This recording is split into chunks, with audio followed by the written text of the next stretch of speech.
ఎంత భయంకరంగా తయారయ్యారంటే ఒక బిడ్డని కాన్పు అంటే సఫరింగ్ ఉంటుంది, పెయిన్ ఉంటుంది కాబట్టి సిజేరియన్ ఆపరేషన్ ద్వారా ఈజీగా తీసి ఇచ్చే పరిస్థితికి ఆప్షన్కి వస్తున్నారు. అదే సమయంలో అధ్యక్ష రెండో బిడ్డను కూడా మళ్ళా సిజేరియన్ చేస్తున్నారు. కొంతమంది సిజేరియన్ చేసిన తర్వాత టుబెక్టమీ ఆపరేషన్ మగవాళ్ళు ఎవరు ఆపరేషన్ చేసుకోరు, మళ్ళీ మూడో ఆపరేషన్ అప్పుడే చేస్తున్నారు. అంటే మూడు కూడా సైమల్టేనియస్ గా చేసే దానివల్ల ఆడవాళ్ళ హెల్త్ కూడా దెబ్బతినే పరిస్థితి వస్తూ ఉంది.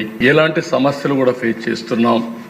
అందుకే మీరు చూసినప్పుడు 70% ఆంధ్రప్రదేశ్లో సిజేరియన్ ఆపరేషన్స్ ఉన్నాయి. ఇది ఒక ప్యాకేజ్ అయిపోయింది. దేశంలో ఎక్కడా లేని విధంగా highest caesarean operations Andhra Pradesh. Easy solution కొని ముందుకెళ్ళిపోయే పరిస్థితికి వస్తున్నాం. మన తర్వాత ఉండేది 50%, 40%, all India level 20% all India అయితే మన దగ్గర 70% ఉండే పరిస్థితి వచ్చింది. ఇది కూడా మీరు వర్కౌట్ చేయాల్సిన అవసరం ఉంది.